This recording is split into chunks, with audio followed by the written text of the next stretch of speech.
Sou peregrino aqui, em terra estranha estou, no reino. Bem-vindo ao podcast Estrangeiros e Peregrinos. A mensagem de hoje será apresentada por Dennis Allen.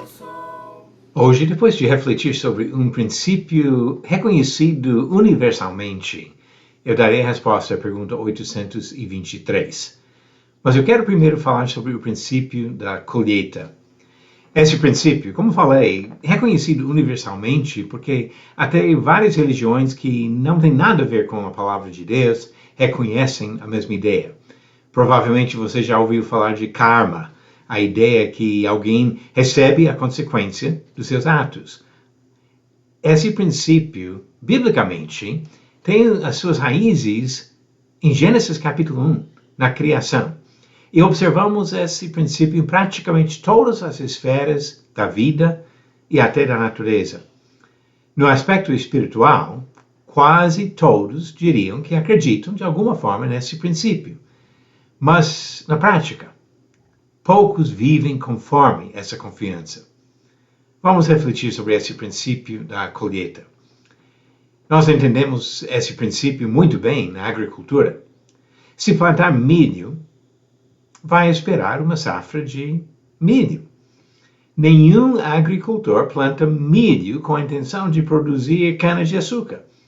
E nenhum fazendeiro cruzaria cavalos esperando nascer um cordeiro. O mesmo Deus que determinou as regras de reprodução de plantas e animais, que encontramos lá em Gênesis capítulo 1, estabeleceu princípios de causa e efeito, de consequências das nossas ações, até no sentido espiritual. Não deve nos surpreender que as nossas decisões e atos nos tragam resultados do mesmo tipo. Esse princípio espiritual da colheita é ensinado na Bíblia do começo ao fim.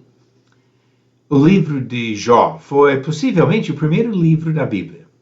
Ele descreve a busca de entendimento por parte de um homem e seus amigos, e os amigos de Jó tinham dificuldades em entender que os acontecimentos visíveis no curto prazo podem ser diferentes dos resultados finais, mas ainda compreendiam a ideia básica desse princípio da colheita.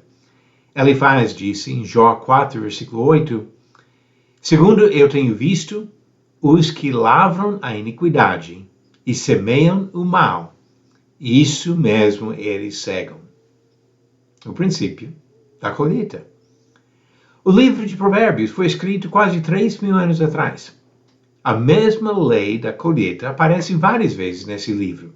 Por exemplo, capítulo 14, versículo 14, o sábio disse, o infiel de coração dos seus próprios caminhos se farta, como do seu próprio proceder, o homem de bem.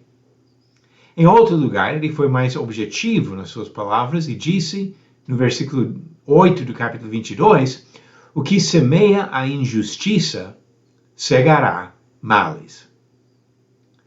Os profetas literários do Antigo Testamento fizeram seu trabalho principalmente entre o 8º e 5º séculos antes de Cristo. A mensagem geral de quase todos os profetas reforça exatamente esse mesmo princípio. Oséias, um dos primeiros deles, transmitiu as palavras de Deus para Israel, avisando do seu castigo iminente devido a séculos de rebeldia obstinada. Ele disse, em Oséias 10, versículo 13, arastes a malícia, colhestes a perversidade. Quando Oséias falou da punição divina que viria sobre eles, disse no capítulo 8, versículo 7, porque semeiam ventos, cegarão tormentas. Séculos passaram, e outros profetas avisaram das consequências do pecado. Quando Jesus veio ao mundo, ele ensinou seus discípulos que seus atos teriam consequências. E por isso, Jesus orientou os discípulos a evitar a violência contra outros. Disse em Mateus 26, versículo 52, pois todos os que lançam mão da espada, a espada perecerão. Por outro lado, Paulo incentivou a bondade dos cristãos primitivos e a sua generosidade em ajudar seus irmãos pobres.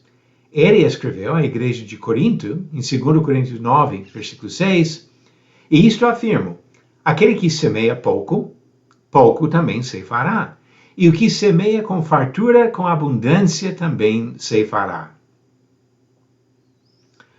Além de tantas afirmações bíblicas desse princípio da colheita, todos nós observamos a mesma verdade na vida do dia a dia.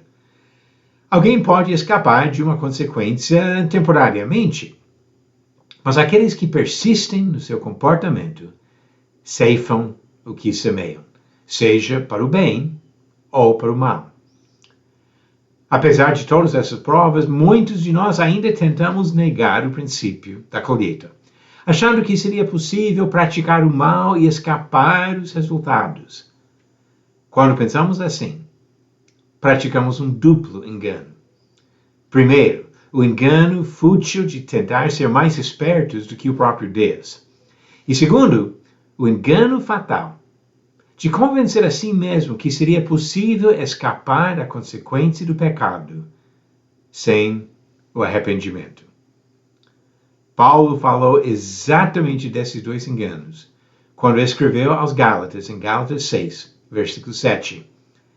Não vos enganeis, de Deus não se zomba, pois aquilo que o homem semear, isso também ceifará.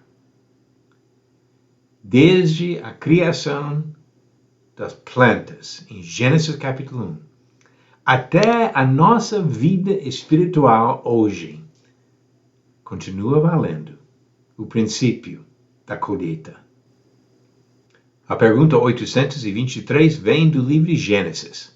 Verdadeiro ou falso? Metusalém foi o homem que viveu mais tempo registrado em Gênesis, totalizando 939 anos. A resposta é falso. Metusalém foi, de fato, o homem que viveu mais tempo, mas o total foi de 969 anos, conforme diz Gênesis capítulo 5. Então, a resposta correta, falso. Pergunta 824. Quem foi o primeiro filho de Adão e Eva a nascer? Alternativas: A. Abel, B. Sete, C. Caim ou D. Ló. A resposta no final do próximo episódio de Estrangeiros e Peregrinos. Vamos respeitar esse princípio da colheita, porque quem acredita que é possível viver no pecado sem sofrer consequência, se engana. Deus está olhando e Deus vai julgar. Obrigado por nos acompanhar nessa jornada pelas Escrituras. Volte amanhã para ouvir mais uma mensagem do podcast Estrangeiros e Peregrinos.